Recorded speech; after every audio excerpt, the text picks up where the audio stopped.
오늘은 너의 모든 쓸 것을 채우시리라 이 제목으로 말씀을 증거합니다. 먼저 빌립보서 4장 19절에 있는 말씀을 우리 다 같이 좀 봉독해 볼까요? 나의 하나님이 시작. 나의 하나님이 그리스도 예수 안에서 영광 가운데 그 풍성한 대로 너의 모든 쓸 것을 채우시리라. 아멘. 어느 날 목재상을 운영하고 계신 한 집사님께서 담임 목사님에게 찾아와서 자신의 신앙 상담을 요청했습니다. 그 목재상을 운영하는 집사님은 담임 목사님에게 찾아와서 이런 말을 하는 것입니다. 목사님, 저는 제 인생에 하나님께서 저의 쓸 것을 정말 기적적으로 채우시는 체험을 한 번도 경험해 본 적이 없습니다. 또 그러다 보니까 전 믿을 수가 없는 것 같아요. 제가 아무리 생각해도 내가 열심히 목재상을 운영해서 내가 열심히 이 사업을 해서 내가 먹고 사는 것이지 하나님이 공급할 것을 채우신다는 것이 도대체 이해가 되지 않아요. 이런 질문을 목사님에게 하는 것입니다. 하나님께서 빌립보서 4장 19절에 너의 풍성한 대로 너의 모든 쓸 것을 채우신다 그랬는데 아무리 생각해도 내가 열심히 일해서 먹고 사는 것이지 하나님이 채우신다? 이게 믿어지지 않는 것입니다. 여러분들은 어떻게 생각하십니까? 여러분들은 내가 열심히 일해서 내가 먹고 산다고 생각하십니까? 아니면 하나님께서 내게 필요한 것을 공급해 주심으로 내가 오늘날 먹고 살 수 있다고 생각하십니까? 이 질문은요, 사실 우리가 간단한 것 같아도 이 질문에 대한 명확한 답을 갖고 계신 분들은 신앙생활을 피상적으로 하지 않게 됩니다. 이 질문에 대한 분명한 답을 갖고 있게 되면 내가 지금 사는 하나님의 놀라우신 공급해 주심을 깨달을 뿐만 아니라 하나님의 놀라운 은혜 속에 살게 될 것을 저는 확신합니다. 그러므로 오늘 저는 이 말씀을 여러분들과 함께 답을 찾고자 하고 이 답을 통해서 우리가 하나님을 피상적으로 믿는 것이 아니라 하나님을 체험 속에서 믿고 그 하나님을 신뢰함으로 믿고 공급해 주시는 하나님의 은혜의 풍성함 속에서 감사하는 인생이 되시기를 확신합니다. 우리 성도님들은 반드시 그렇게 될 거예요. 자, 먼저 결론적으로 하나님께서 내가 노력해서 먹고 사는 것이 아니라 하나님께서 내가 필요한 모든 것을 공급하시고 채워주신다는 것은 분명합니다. 그건 분명합니다. 그렇다면 어떤 방법으로 하나님께서 우리를 공급해 주시고 우리의 필요를 채워주실까요? 첫 번째는 하나님은 일반적인 공급 방식으로 우리를 채워주십니다. 그 일방적인 공급 방식, 이 목사님께서 이 목재상을 운영하고 신앙 상담을 해온 이 집사님에게 이렇게 질문했습니다. 집사님은 그 목재를 지금 팔고 계신데요. 이 목재는 어디서 옵니까? 그랬더니 그분이 인천 제재소에서 옵니다. 그래요? 그럼 인천 제재소는 어디에서 목재를 가져옵니까? 그랬더니 아마도 우리나라의 목재는 대부분 동남아시아나 인도네시아에서 가져올 것입니다. 그래서 배를 통해서 오게 되고 인천에서 제재소에서 가공을 해서 결국은 이 목재상, 자기의 목재상까지 온다는 거죠. 그렇게 말하는 이 집사님에게 목사님은 창세기 1장 11절로 12절의 말씀을 같이 성경책을 찾아서 읽기 시작했습니다. 자, 우리 한번 보겠습니다. 하나님이 이르시되 땅은 풀과 씨 맺는 채소와 각기 종류대로 씨 가진 열매 맺는 나무를 내라 하시니 그대로 되어 땅이 풀과 각기 종류대로 씨 맺는 채소와 각기 종류대로 씨 가진 열매 맺는 나무를 내니 하나님이 보시기에 좋았더라. 하나님께서 창세기 1장에 하나님께서 이 세상에 채소와 식물과 각기 씨 맺는 것, 심지어 그 나무 모든 것까지도 하나님이 명령하셨습니다. 이제 너희들은 자라서 곡식을 내라. 식물이 자라서 먹을 걸 내주어라. 나무가 자라라. 그렇게 명령을 하셔서 이 식물이 자란다고 하는 것입니다. 여러분, 이건 복잡하게 따지게 되면 하나님께서 이 식물을 자라게 하기 위해서 햇빛을, 태양을 만드시고 공기를 만드시고 산소를 만들고 이산화탄소를 만들고 그리고 여러 가지 상황과 땅의 조화를 다 운영하셔야 합니다. 하나님께서 명령하실 땐 이 명령이 동시에 움직이기 시작했어요. 그리고 나무는 드디어 자라기 시작했습니다. 참 신기한 것은요, 산불이 나서 다 타도 몇 년 뒤에 가보면 누가 심지도 않았는데 거기에 나무가 자라고 있습니다. 참 신기합니다. 어디서 씨가 날라와서, 그 도토리가 거기 어디서 날라와서 다람쥐가 물고 왔나요? 거기서 다시 도토리 나무가 자라기 시작합니다. 놀라운 건 이 섭리를 하나님께서 명령하셨다는 것입니다. 나무가 자라라고 명령하셨다는 거예요. 자, 그리고 목사님께서 이 목재상을 운영하는 집사님에게 이런 말씀을 하셨습니다. 만일 집사님, 하나님께서 나무를 땅에서 자랄 수 있도록 섭리하시고 공급해 주시지 않았다면 집사님께서 제재소를 통해서 어떻게 먹고 살 수 있을까요? 이 집사님은 깊은 깨달음을 얻게 된 것입니다. 지금껏 이 집사님은 내가 열심히 제재소를 운영하고 수익을 남겨서 먹고 사는 줄로만 알았어요. 그렇게 해서 내가 자식을 대학을 보내고 내가 먹고 살고 이만큼 집을 장만해서 먹고 사는 줄 알았는데, 하나님께서 저 원재료인 나무를 이 땅에 만들지 않았더라면 이 집사님이 먹고 살 수 있는 길이 다 막힌 것입니다. 하나님은 일반적인 공급 방식으로 우리의 필요를 채우신다는 것입니다. 하나님은 자연 만물에 의해서 지금도 먹고 살고 우리가 살 수 있도록 공급해 주신다는 거죠. 채소와 과일, 땅의 모든 나무도 만일 하나님께서 너희들은 다 1년 동안 쉬어라 라고 명령하시면 그때부터 어떻게 될까요? 그때부터 우리의 모든 생계는 대혼란이 일어나게 됩니다. 여러분, 만일 벌 보고 너희들은 1년 동안 좀 쉬라 그러면 어떻게 될까요? 여러분, 이 아인슈타인이라고 하는 유명한 학자가 이런 말을 했습니다. 벌이 만일 지구상에서 사라진다면 인류는 4년을 버티지 못하고 종말을 맞이하게 될 것이다. 왜냐하면 이 모든 곡식이 수정되어야 되고 그 벌이 그 수정의 90%를 책임지고 있는데, 만일 벌이 지구상에서 사라진다면 수정이 되지 않고 만일 바람이 불지 않다면 전혀 수정이 되지 않아서 우리는 전혀 곡식을 얻을 수 없을 것이다. 4년간만 이렇게 하게 되면 이 지구는 종말을 맞이하게 될 것이다. 근데 아인슈타인만 이런 말을 한 것이 아니에요. 많은 학자들과 전문가들이 벌이 존재하지 않으면 지구는 멸망할 수밖에 없다는 것을 동일하게 설명하고 있다는 것입니다.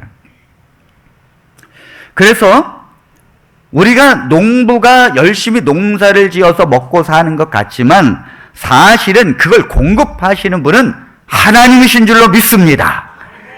우리 창세기 1장 29절에 하나님께서 이렇게 명령하셨습니다.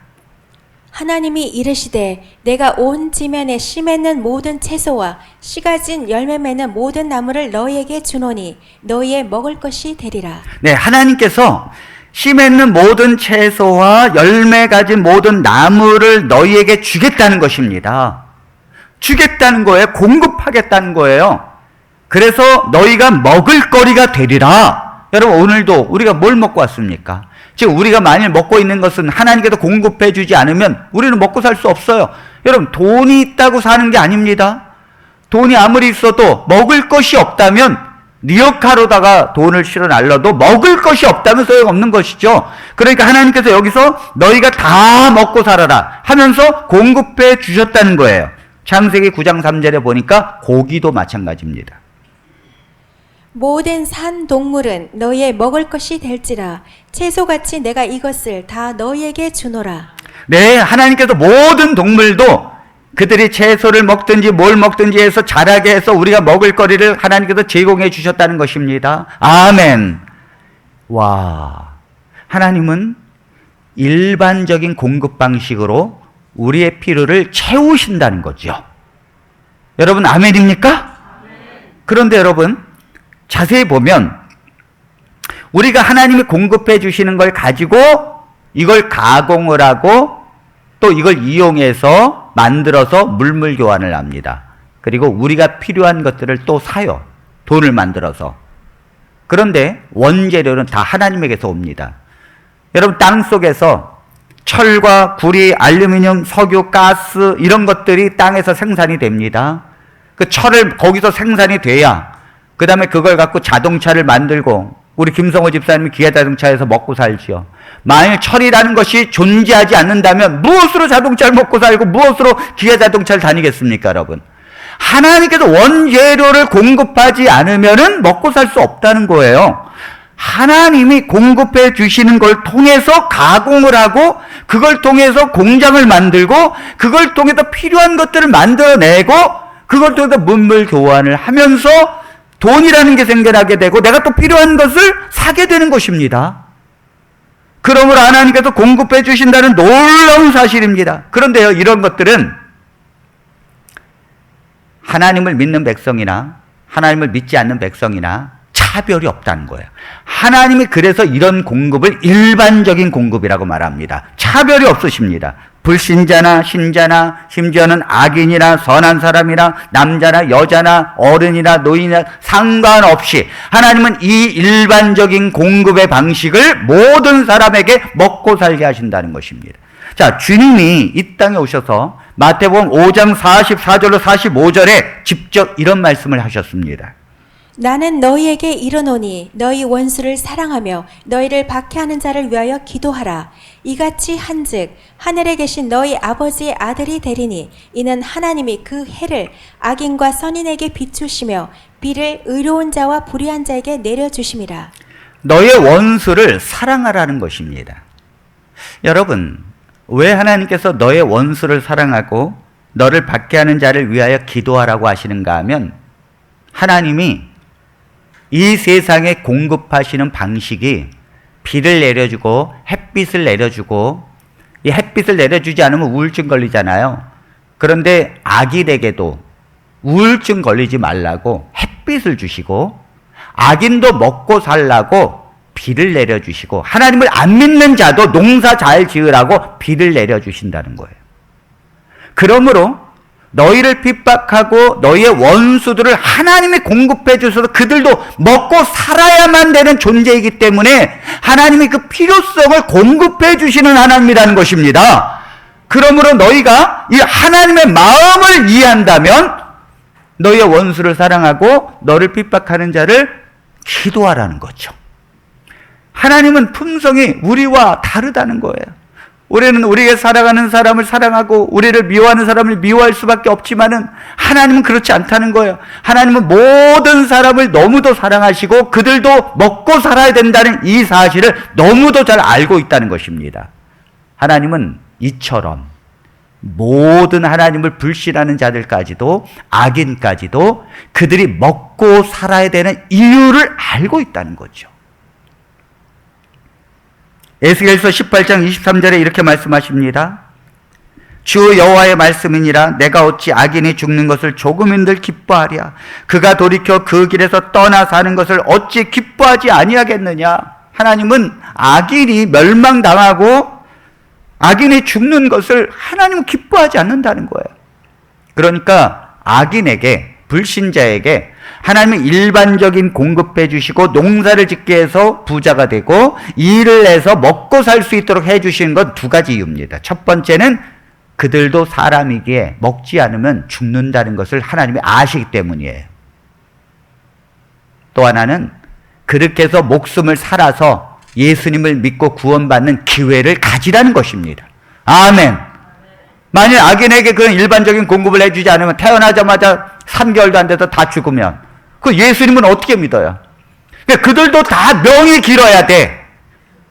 예수님 믿는 사람은 명 짧아도 됩니다, 여러분. 예수님 믿었는데 뭘 명이 길어야 무슨 우리가 더 이 세상을 나그네인데요. 근데 예수님을 안 믿는 사람은 잘 살고 오래 살아야 돼요. 왜요? 아니 그 기간이 길어야 그 강박한 마음을 좀 무너뜨릴 기회를 주고 하나님을 믿을 수 있는 기회가 열려지죠. 하나님의 이 은혜라고 하는 거, 우리를 공급해 주신 이 방식이라고 하는 건요, 작지 않아요. 우리가 이해할 수 없는 은혜로 우리를 인도해 주신다는 사실입니다. 아멘, 아멘. 저는 이 하나님께 너무너무 감사드려요. 제가 이런 하나님을 믿고 섬긴다는 것이 너무도 감사드리고 기쁩니다. 그런데 사랑하는 성도 여러분, 하나님을 안 믿는 불신자는 악인도 하나님이 이렇게 입히시거늘 하물며 하나님을 믿고 하나님의 자녀가 되어지고 그 하나님을 신뢰하는 주님의 백성을 하나님께서 얼마나 그 성도들의 필요를 채우시고 공급해 주시는가 이겁니다. 아멘입니까? 아니 일반적인 사람도 그렇게 채우신다는데 하물며 하나님을 믿고 있는 주님의 백성들을 하나님께서 얼마나 특별한 방법으로 특별한 은혜로 공급해 주시고 채우시는가. 그래서 하나님이 채우시는 두 번째 방법은요, 일반적인 공급 방식 외에 하나님의 백성에게는, 특별히 그 성도들에게는 하나님이 공급해 주시는 특별한 채워주심이 있다는 것입니다. 아멘. 하나님이 특별한 백성에게는 특별한 방법으로 채워주시는 일반적인 방법이 아니라 특별한 채워주심이 있다는 것입니다. 믿습니까? 아멘. 아멘. 어떻게 채워주십니까? 특별한 방법을 통해서 채워주십니다.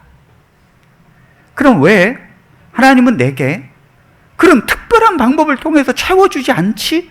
왜 우리는 하나님을 믿으면서도 그런 경험이 없지? 왜 내게는 특별한 방법, 아니 내가 일해서 벌고 농사지어서 벌고 알바해서 먹고 사는 것 말고 하나님의 특별한 백성에게 주는 공급하심을 왜 나는 인생에서 경험하지 못하지?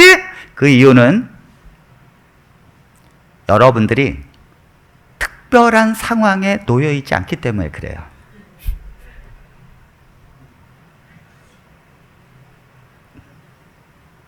만일 우리가 일반적인 상황에 있다면 하나님은 일반적인 은혜로 공급해 주십니다.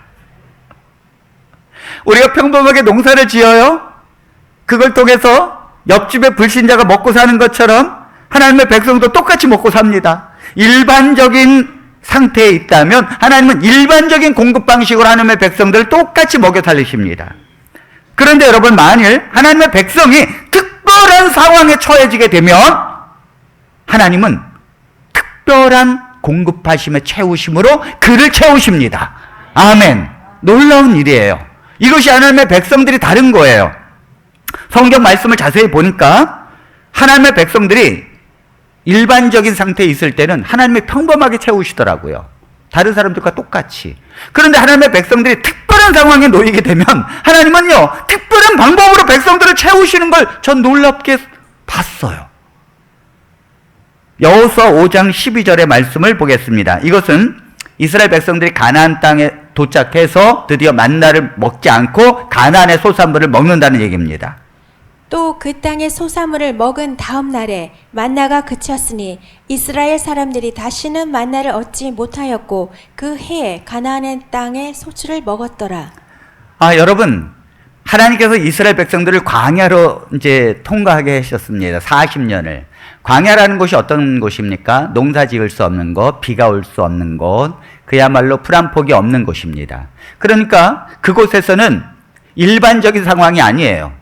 그러므로 하나님께서는 일반적인 상황이라면 야 이제부터 농사 짓자 해가지고 그렇게 해야겠죠. 아니요, 그런 곳이 아니라니까요. 그러니까 하나님께서는 이런 특별한 상황에서는 하나님의 백성에게는 특별한 공급하심으로 채우신다는 사실입니다. 아니 이 상황은요, 하나님을 안 믿는 백성에게는 해당이 되지 않아요. 하나님을 믿고 신뢰하는 그 백성에게만 해당되는 것입니다. 그러니까 아침에는 만나를 통해서 공급해 주시고 저녁에는 메추라기를 통해서 공급해 주셔서 저녁에 고기를 먹고 아침에는 만나를 통해서 요리해 먹을 수 있도록 하나님의 특별한 은혜를 채워주시는데 몇 년 동안 채워주시는가 하면 40년을.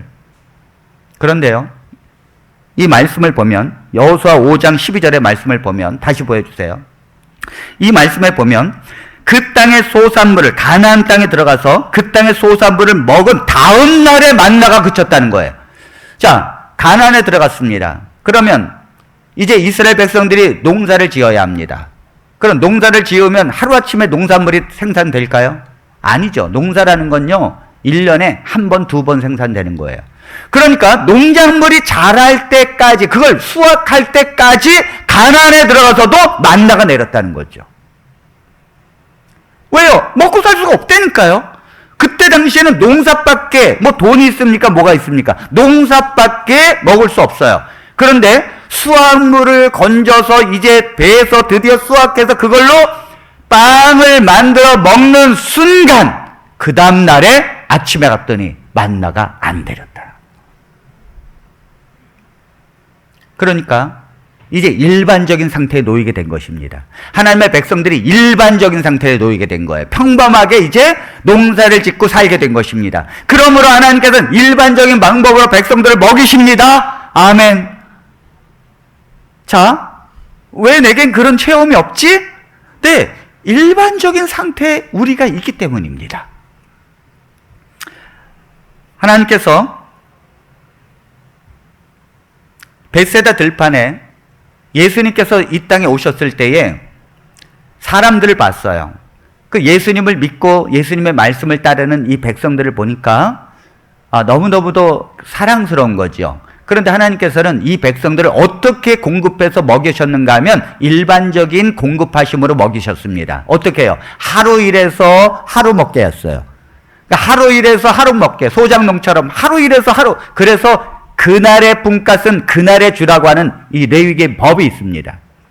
그래서 이스라엘 백성들은 그저 하루 일해서 하루 먹어야 돼요. 그 일에서 그 품삯을 받지 못하면 저녁에 굶어 죽는 것입니다. 하나님은 그렇게 인도하셨어요. 그런데 여러분, 벳세다 들판에서 예수님께서 어느 날 사람들을 모아놓고 말씀을 전하시고 있었습니다. 그런데 이것은 잠깐 말씀을 전한 것이 아니에요. 이건 3일 동안 계속해서 그 말씀을 진행된 것입니다. 하나님이 얼마나 귀한 말씀을 주시는지 3일 동안 이 집회가 그치질 않았어요. 사람들은 먼 곳에서 왔습니다. 자기가 가지고 온 도시락은 다 먹었어요. 3일 동안 이 말씀을 들으니 3일을 준비해 온 건 아니죠. 사람들은 그냥 예수님이 오셨다니까 그들은 모였는데 말씀을 3일 동안 계속해서 하니까 이 백성들은 가지고 있는 것이 다 떨어진 것입니다. 도저히 이 5,000명이나 되는 사람들이 먹을 수 있는 상태가 없어졌어요. 이제 이 백성은 특별한 상황에 놓이게 된 것입니다. 하나님께서는 이 특별한 상황에 놓인 하나님의 백성들을 특별한 방법으로 공급하십니다. 보리떡 5개와 물고기 2마리를 가지고 있는 소년에게서 그것을 얻으셔서 주님은 제자들을 통해서 이것을 공급해 주십니다. 그 5,000명을 먹이고도 12강조리를 남겼습니다. 아멘. 특별한 상황에 놓이게 되니까 하나님께서 특별한 방법으로 공급해 주신다는 거죠. 그렇구나. 여러분, 요한복음 2장에 보니까 예수님께서 가나의 혼인잔치에 초청받아 가셨습니다. 이 결혼식에 초청받아 가셨는데, 거기 결혼잔치에 제일 이제 가장 귀한 음식이 이제 포도주겠죠. 이 술이 빠져서 안 되겠죠. 그래서 이제 잔치에 온 사람들이 막 술을 먹는데, 사실 이 주인은 이 잔치를 1년 동안 준비했습니다. 자기의 자식의 결혼잔치를 1년 동안 준비했는데, 가장 이 결혼잔치에 오는 손님들에게 여보, 우리가 좋은 포도주를 내야 된다. 그래서 이 부부가 포도주를 만들기 위해서 농사를 짓고, 그리고 포도를 따서 포도즙 틀에다가 그걸 익혀서 그 즙을 내가지고 그걸 숙성시키고 발효시켜서 포도주를 만든 거예요. 이게 뭐냐면 일반적인 하나님의 공급하심으로 포도주가 얻어지는 것입니다. 그런데 이 가나의 혼인잔치에서 사람들이 예상 외로 너무 많이 온 거예요. 그러니까 이 포도주를 나눠주기 시작하는데 이 중간에 이 포도주가 떨어진 것입니다. 이거 1년 동안 준비해온 이 포도주를 지금 어디서 구할 수도 없고, 이 잔치는 막 시작돼서 사람들은 먹고 있는데 이걸 공급해주는 어떤 곳도 없을 때 주님을 찾아와 말합니다. 주님 도와주십시오. 그때 주님은 그 특별한 상황에서 자신을 초대한 이 집에 하나님께서 물로 포도주를 만드시는 놀라운 특별한 특별한 방법으로 공급해 주시는 것입니다. 아멘입니까? 절대 평범한 상황에서는 하나님이 하시지 않아요. 평범한 상황에서는 일반적인 방법으로 내가 알바자리가 막 생겼어요. 그 알바해서 먹고 살라는 거예요. 알바자리가 있는데 알바자리가 다 끊어지고 내가 아무리 노력해도 안 되고 아무리 해도 내가 먹고 살 수 없는 구조가 되어졌을 때 하나님은 이 말씀을 통해서 우리에게 주시는 것이 무엇입니까? 언제나 성경에서 그랬듯이 너희가 특별한 상황에 있느냐? 하나님의 말씀으로 너희를 특별한 상황에서 만나를 먹이시고 5,000명을 먹이시고 12왕기를 남긴 하나님을 기억하라. 너희의 필요를 채우실 것이다. 이게 믿음이에요. 이게 믿음이에요. 우리가 확실하게 기억할 것은 하나님은 일반적인 공급 방식으로 우리의 모든 필요한 것을 채우신다는 것입니다. 그러나 하나님의 백성이 만일 특별한 상황에 처해서 도저히 일반적인 방식으로는 채워질 수 없는 상태에 놓여진다면 하나님은 특별한 방법으로 당신의 백성을 공급해 주시고 채우시는 줄로 믿습니다. 이게 하나님이에요. 일반적인 방법으로는, 일반적인 공급해 주심으로는 도저히 그 사람의 상황을 채울 수 없을 때 하나님은 죽으신 분이 아니시고 살아계셔서 아브라함의 하나님, 이삭의 하나님, 요셉의 하나님이, 야곱의 하나님이 지금 우리 하나님이 되셔서 5,000명을 먹이신 하나님, 만나를 통해서 주신 하나님이 바로 여러분들의 필요를 채워주실 줄로 믿습니다. 하나님은 이렇게 놀랍게도 우리를 인도해 주십니다. 몇 년 전에 선교지에서 한 선교사님이 어렵게 선교를 하고 있었습니다. 그러니까 어렵게 누가 후원해 주지도 않는 상태에서 그 어려운 가운데서 선교를 하고 있는 중에 그 옆마을에 한 작은 교회의 목사님이 이 선교사님에게 쌀을 가져온 것입니다. 그랬더니 이 선교사님이 막 울어요. 그러면서 이 선교사님이 이런 말을 해준 것입니다. 사실 내가 선교지에서 선교를 하면서 오늘 아침에 보니까 쌀이 떨어졌습니다. 내가 쌀이 떨어져서 이제 내가 뭘 먹고 살아야 되는가? 나에게 도움을 줄 수 있는 사람 단 한 명도 없는데 내가 무엇을 어떻게 해야 되는가? 하나님, 내가 어떻게 살까요? 이 기도를 하면서 아침에 눈물을 흘렸는데 목사님이 옆마을의 작은 교회 목사님이 쌀을 갖고 온 것입니다. 그렇게 안면도 없는데. 그런데 목사님이 왜 왔는가 하면 어느 날 그 목사님의 한 성도가, 집사님이 아침에 목사님 댁에 쌀을 갖고 오면서 목사님 내가 오늘 아침 기도하면서 저기에 그 선교사님이 한 분 계시지 않습니까? 그분에게 하나님께서 내게 쌀을 갖다 주라고 그 마음을 주셨습니다. 목사님 차로다가 그분에게 쌀을 좀 갖다 주시면 어떻겠습니까? 부탁을 해서 온 거라는 거예요. 그러니까 이 선교사님은 하나님 어떻게 하지요? 이 사이에 하나님께서 저 옆마을에 한 집사님의 마음을 감동시키셔서 목사님을 통해서 쌀을 공급해 주시는 것입니다. 하나님의 백성이 특별한 상황에 놓이게 되면 하나님이 어떤 사람을 감동을 시켜주든지 어떤 상황을 변하게 만든다든지 어떤 특별한 은혜로 그 백성에 필요한 것을 공급해 주십니다. 아멘. 아멘. 그런데 여러분, 만일 아무도 나를 도와줄 사람이 없고 그런 상황도 여의치 않는다면 그럴 때는 어떻게 할까요? 희망이 전혀 없어요. 누가 나를 아는 것도 아니고 도와줄 기미가 전혀 없고 나를 알만한 사람도 전혀 없다면 그런 상황도 아니에요. 그렇다면 어떻게 될까요? 우리 하나님은 아무도 도와줄 수 없고 전혀 도움을 받을 수 없는 환경에 처했다 할지라도 하나님의 특별하신 공급하심은 하나님께서 공급하시고 채워주시면 여전합니다. 하나님은 동일한 하나님이십니다. 열왕기상 17장 4절 6절에 까마귀를 통해서 엘리야를 먹이는 장면이 나옵니다. 우리 그 말씀을 보겠습니다. 그 시냇물을 마시라. 내가 까마귀들에게 명령하여 거기서 너를 먹이게 하리라. 그가 여호와의 말씀과 같이 하여 곧 가서 요단 앞 그를 시냇가에 머물매 까마귀들이 아침에도 떡과 고기를 저녁에도 떡과 고기를 가져왔고 그가 시냇물을 마셨으나.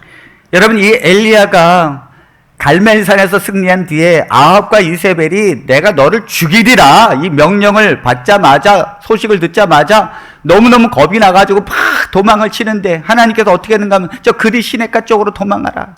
가봤더니 세상에 아무도 없어요. 며칠을 달려왔어요. 살기 위해서. 이제는 먹을 것도 없고 지치고 이 시냇물가로 물만 마시고 그냥 지쳐서 쓰러졌습니다. 아무도 나를 도와줄 사람이 없었어요. 평소에는 엘리야가 어떻게 먹고 살았을까요? 네, 엘리야가 농사 짓고 일반적으로 살았죠. 그런데 특별한 상황에 놓이게 되었습니다. 이제 엘리야는 며칠을 도망쳐 와서 지쳤고 움직일 수 있는 힘도 없었습니다. 그때 하나님께서 까마귀를 통해서 아침에도 떡과 고기를 또 저녁에도 떡과 고기를 가져왔고 그가 시냇물을 마셨다고 했습니다. 그렇다면 사랑하는 성도 여러분, 만일 이것은 성경 속에서만 일일까요? 과연 이러한 일들은 어떠한 개인이 도와줄 수 없는 상황이고 어떤 상황도 아닌 이런 엘리야와 같은 상황은 성경 속에서만 존재할까요? 아닙니다, 여러분. 그렇지 않아요.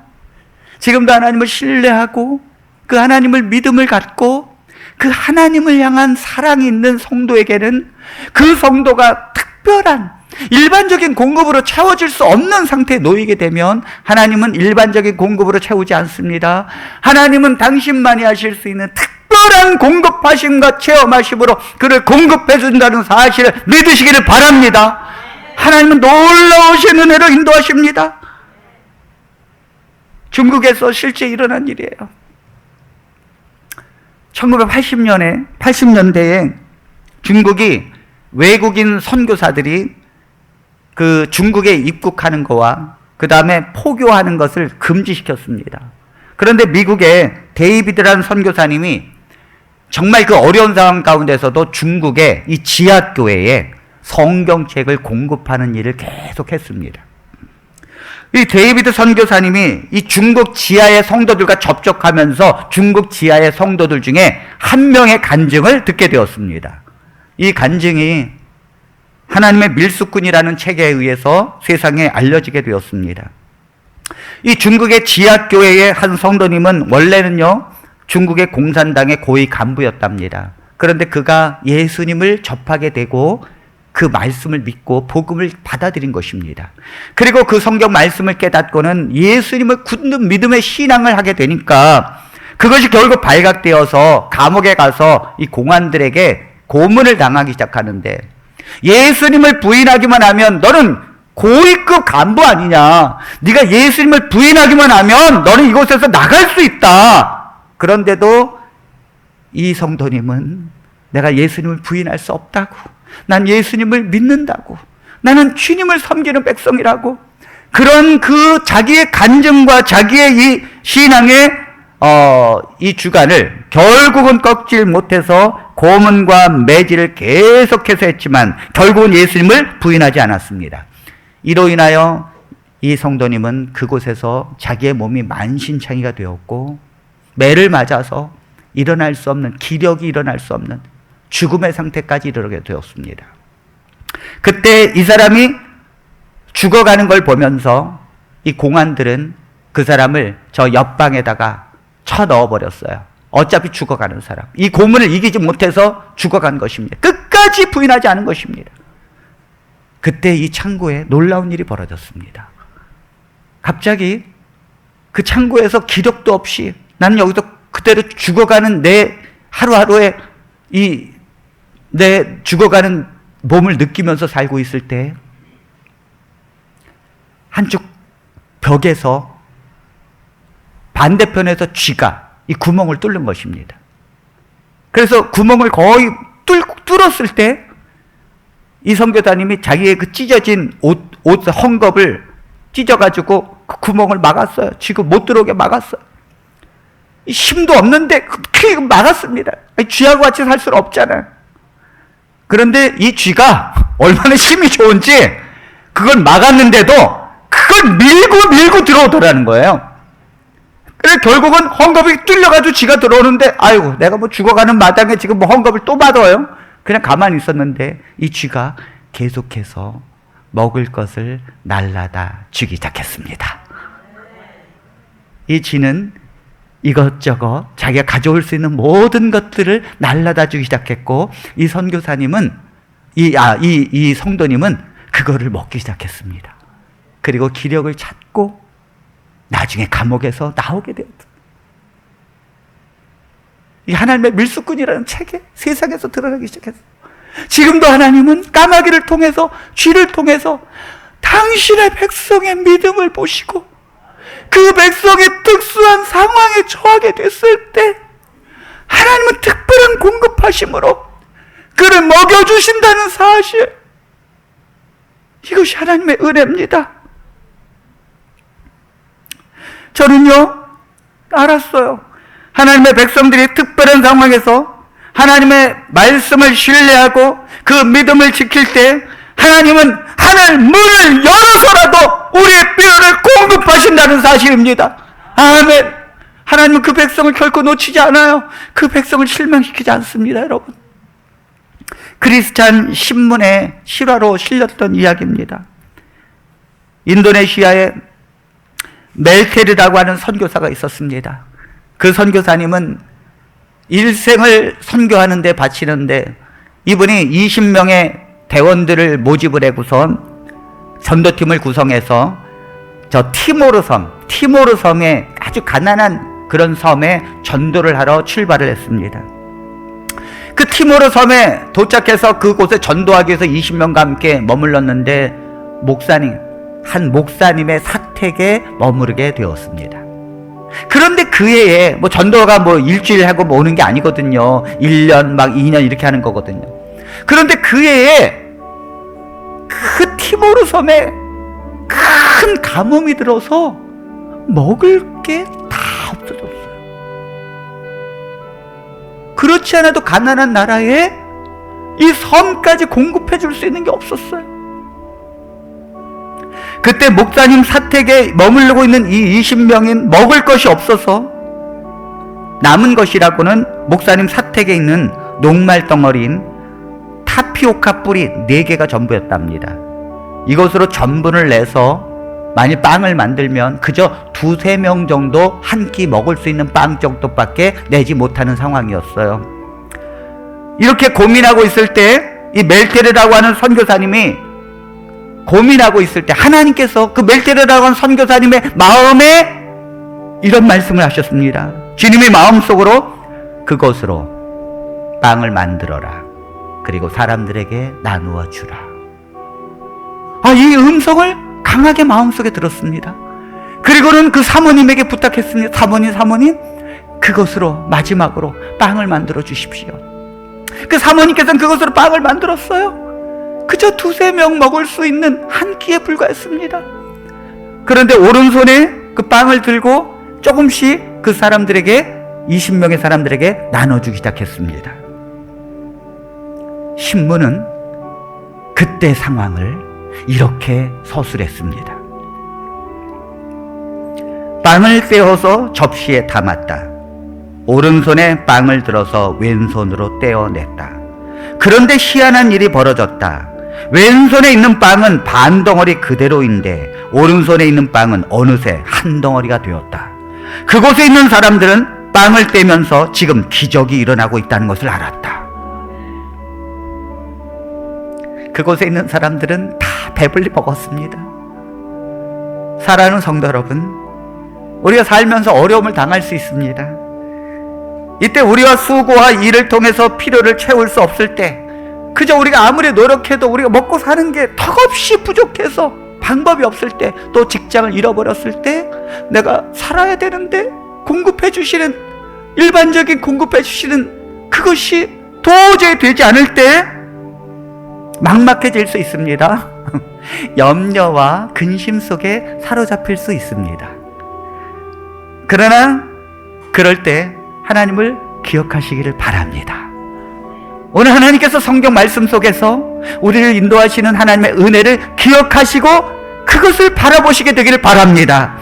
그래서 우리가 그러한 일반적인 공급하심의 은혜가 다 떨어지고 특별한 상황에 놓였을 때 하나님은 우리를 두려워하고 염려하고 걱정해서 거기에 빠져드는 것이 아니라 하나님의 공급하심을 기대하는 믿음을 갖기를 바랍니다. 하나님은 어떻게 이 상황에서 나를 도우실까? 하나님을 바라보고 그분을 신뢰하십시오. 만나를 내리신 하나님, 선교지에서 기적을 베푸셨던 하나님이 내게도 똑같은 은혜를 베풀어 주실 줄로 믿습니다.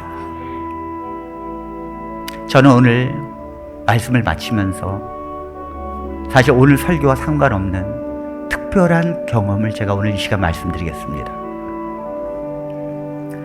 저는 요즘에 제가 지난 2주 전에는 제가 산에서 2주 동안 기도하고 왔다 그랬죠.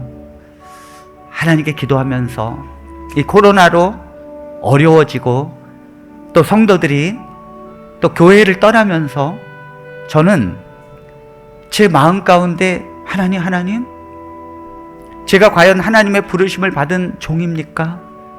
하나님, 내가 죄인인데, 내가 정말 내 죄가 있는데, 하나님, 내가 이렇게 죄를 회개하지 못하고 죄인이기 때문에 하나님이 나를 사역을 하나님 허락하지 않으시는 것입니까?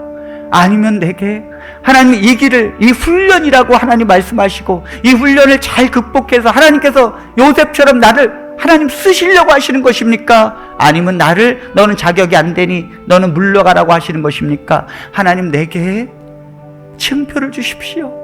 저는 하나님의 증표가 없으면 이 길 못 갑니다. 아마 많은 목사님들이 이 코로나 속에서 그런 기도를 하실 것입니다. 제가 지난 목요일날 목회실에서 기도하면서 하나님, 나는 부족한 죄인입니다. 저는 부족해서 하나님이 너는 이 사역의 부르심을 받지 않았다고 생각하시면 제가 떠날 것이고 하나님께서 너를 훈련시키는 것이라 말씀하시면 제가 그렇게 믿고 가겠습니다. 하나님, 근데 증표가 필요합니다. 하나님 증표를 주십시오. 희미한 거 말고 확실한 증표를 주십시오. 꿈으로라든지 아니면 환상이라든지 아니면 내가 귀를 들을 수 있는 귀를 통해서 뭔가 확실한 증표를 주십시오. 하나님, 주일날 예배 드리기 전까지 그 기도를 1시간을 하고 나서 전 사실 잊었어요. 근데 어젯밤에 제가 좀 9시 넘어서 잠이 들었습니다. 오늘 말씀을 다 준비하고 나서 잠이 들었는데 제가 1시에 2시 정도에 깼어요. 잠이 안 와서 이거 어떻게 하지? 그래서 이제 핸드폰으로 말씀 이렇게 듣다가 또 뒤적뒤적 하다가 다시 잠을 잤는데 여전히 잠이 안 와요. 다시 또 10분 만에 또 일어나서 다시 또 핸드폰 말씀 이렇게 보고 그 다음에 다시 그 3번을 반복하다가 제가 2시 반 정도에 잠이 들었습니다. 그런데 제가 꿈에 교회를 하고 있었는데 아마 여기 있는 이 교회보다도 더 작은 폐교 같은데 한쪽 교실 같은 데서 제가 우리 성도님들께 교회를 하고 예배를 드리고 있었습니다. 그저 성도님들은 한 15분 정도 될까? 그런데 성도님들은 누군지 잘 몰라요. 그냥 희미하게 사람이 앉아있다는 것만 알았습니다. 그런데 저는 이 설교를 하고 있었는데 제가 이런 심정으로 설교를 하고 있었는데 누가 옆에서 스위치를 지나가다가 이렇게 탁 건드려서 불이 꺼져가지고 성도들이 갑자기 다 엎드려서 기도하고 있는 거예요. 우리가 이제 보통 저녁 예배 시간에 이제 불을 끄고 그 다음에 다 기도하거든요. 제가 아직 설교가 안 끝났는데 이게 불이 실수로 꺼져가지고 성도들은 다 기도하고 있었더라고요. 그래서 제가 불 다시 켜시고 아직 성도님들 설교 안 끝났습니다. 끝나고 나서 기도합니다. 그래서 성도들은 다시 불을 켜고 다시 저를 바라보기 시작했는데 누군지 잘 모르겠어요. 그냥 희미하게 한 10대분의 성도들이 계셨습니다. 근데 제가 오늘은 이거 우연히 일어난 일은 아니고 내가 설교를 오늘 하는 것보다 하나님께서 오늘 기도하라고 하시는 것 같습니다. 그래서 하나님의 불을 끄고 우리를 기도하게 하시는 것 같습니다. 우리 그냥 다 설교가 끝나지 않았지만 기도합시다. 그러면서 불이 꺼지고 그다음 기도하기 시작했어요. 저도 서서 이렇게 기도를 하기 시작했습니다. 기도를 이렇게 하고 있는데 제가 55년 살면서 처음이에요. 기도를 하는데 누가 제 이 머리를 동동동동동동동동 계속 두들겨요. 분명히 저를 두들기는데 동동동동 하면서 저를 계속 두들기는데 저는 아니 누가 기도하는데 자꾸 제 머리를 두들기지? 그래서 제가 눈을 떴어요. 뜬 순간 제 몸이 붕 뜨고 제 몸이 공중에 날아다니기 시작했습니다. 공중에서 아무런 중력이 없는 상태에서 날아다니는데 제 앞에 한 빛이 딱 보이는데 그 빛이 작은데 너무 밝았어요.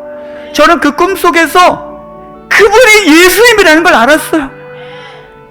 예수님! 예수님! 그 빛은 제 앞에서 움직이기 시작했고 저는 그 빛을 보자마자 제 몸이 둥둥 뜨면서 그 빛을 쫓아가기 시작했습니다. 그래서 제 두 손으로 그 빛을 담으면서 주님! 제가 주님 사랑합니다. 주님 사랑합니다. 주님이시여! 하는데 이 빛이 서서히 움직이기 시작했습니다. 놀라운 일이에요. 저는 그 꿈속에서 그 빛이 하나님이라는 걸 전 추호도 의심하지 않았어요. 그 빛을 보는 순간 주님이시군요. 그리고 저 빛을 제가 이렇게 손으로 받아서 움직일 때 그 빛이 움직일 때마다 제가 함께 그 빛은 공중에서 움직이는데 제가 그 빛을 따라갈 수 있었습니다. 그리고 주님 그 빛이 다른 작은 빛이 됐다가 다시 조개 같은 형상으로 바뀌어져서 움직이는데 변하지만 그건 여전히 주님이라는 걸 제가 알게 되었어요. 끝까지 주님, 제가 주님을 사랑합니다. 제가 주님 사랑합니다. 이렇게 사랑하고 주님. 그리고 빛이 사라졌어요. 그리고 나서 제가 성도님들 기도하고 있는 곳을 가봤어요. 그랬더니 깜짝 놀랐습니다. 제 마음에 제가 예수님인지 예수님이 내 안에 들어왔는지 잘 모르겠지만 제 마음은 하나님의 마음을 갖고 있었어요. 그런데 제가 다가가서 성도들을 봤는데 성도들이 어떤 모습이었는가 하면, 왜 시골에 가면 일평생 15살을 시집 와가지고 산골에서 빡빠지게 농사짓고 고생한 그 할머니, 몸무게는 그저 한 35kg, 40kg 나갈까? 몸빼 입고 자기 이것도 막 아주 허름한 것을 입고 파마도 막 그 오래된 파마를 갖고 있으면서 얼굴은 촉촉하고 그 시골에서 꼬매지 않는 그 60에서 70으로 가는 그 할머니들이었어요. 그리고 그 할머니들은 생기도 없이 아주 표정도 없이 마치 죽은 사람처럼 기도도 못하고 그저 엎드려 있었습니다. 제가 다가가서 예수님의 그 심정으로 어찌하여 내가 이렇게 불쌍하느냐, 어찌하여 내가 이렇게 불쌍하게 보였느냐, 어찌하여 너는 이런 불쌍한 존재가 되었느냐? 그렇게 안아주는데 한쪽 구석에 한 아주머니가 고개를 그 구석에 이렇게 쳐박고, 고개를 그 구석에 쳐박고, 제가 그분에게 다가가서 어찌하여 고개를 돌리고 그 구석에 쳐박고 있느냐? 나를 봐라. 그래서 고개를 이렇게 돌려서 제가 이렇게 안았어요. 제 마음이 예수님의 마음이 돼서 어찌하여 이렇게 불쌍한 사람이 되었느냐? 내가 너를 사랑하노라. 어찌하여 너가 이런 불쌍한 사람이냐?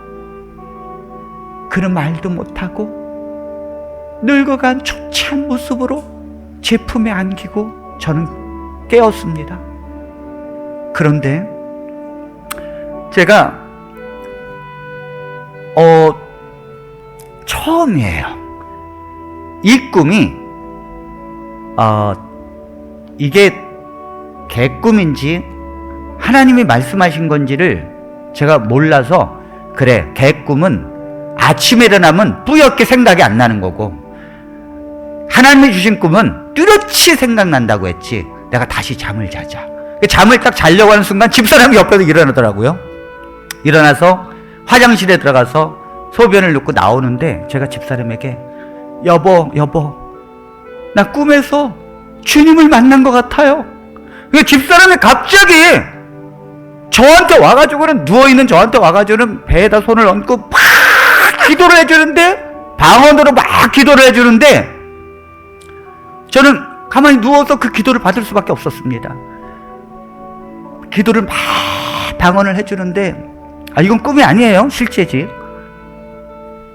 그러면서 한 10분 정도 기도해 줬을까요? 그때 제가 꿈에서 기도를 해주는데 무슨 생각이 드냐면, 예수님께서 부활하고 난 다음에 베드로에게 나타나셔서 내가 나를 사랑하느냐? 내 주님 사랑합니다. 또 내가 나를 사랑하느냐? 내 주님 사랑합니다. 내가 나를 사랑하느냐? 네, 사랑합니다. 내 어린 양을 먹이라. 내가 나를 사랑하느냐? 네, 주님 사랑합니다. 내 어린 양을 치라. 내가 나를 정말 사랑하느냐? 주님이 아시지 않습니까? 제가 주님을 사랑한다고요. 내 양을 치라. 그게 생각이 나는 거예요.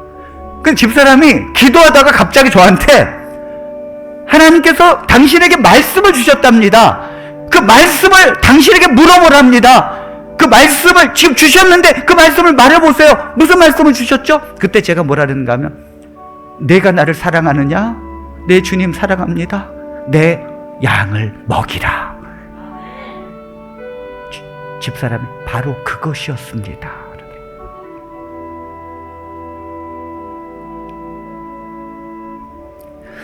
전 몰랐어요. 성도들의 영적인 상태가 그런 줄을 정말 몰랐어요.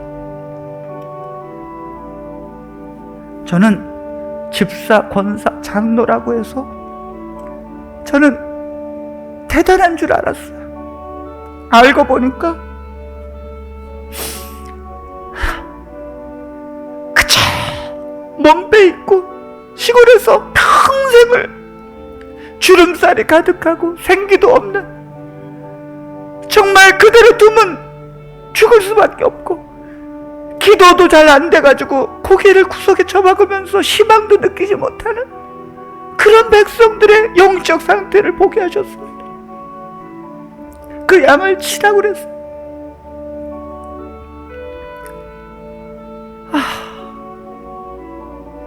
오늘 아침에 알았습니다. 하나님, 알았습니다.